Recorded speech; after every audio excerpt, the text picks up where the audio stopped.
at the front gate. I'm delighted this morning to be joined by mother Claire Gordon and child psychologist Kimberly O'Brien. Ladies, good morning. Good morning, Kerri. How can you tell if your child is actually ready for daycare or kindergarten or even school?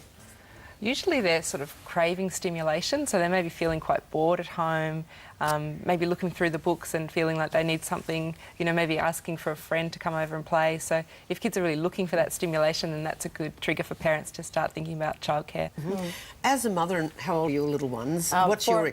Sorry, 4.5 and 3, yes. Mm-hmm. What's your experience with this? Well, in my experience, my daughter was 2.5 when she came to start childcare for the first time, and it was her first time away, you know, being looked after by anyone other than a family member. And I was very keen for her to understand at what stage we would return to pick her up from childcare. Because I guess you forget the kids don't actually understand 1 o'clock, 2 o'clock, 3 or That's 3 right. hours. They don't talk in 24-hour time, and I wanted her to understand in an age-appropriate way at what stage she could expect for us to return, so she understood that we weren't just dropping her off and coming back indefinitely.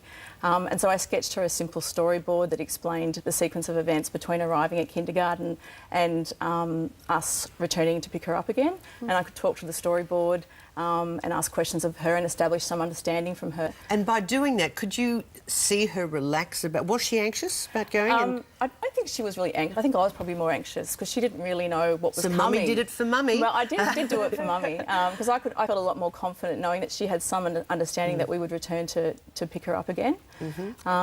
Yeah, so look, it did help her because I could ask her questions, sort of what's happening here, and I'm playing at kindy, what's happening here, Mum comes to pick me up. Okay, so, well, that's a clever, very, very clever idea.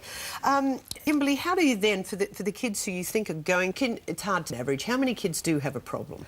I think most kids would have a problem going to preschool around the first day and usually in the first 6 weeks. So how do you prepare them then? Yeah, so actually Claire's written a book. It's a really good one just to sort of talk through the sequence of events. So using pictures is a good way, like photographs, so kids can actually visualise what's going to be happening for them, and to also to visit the preschool first to get them orientated to meet the teachers is also really helpful.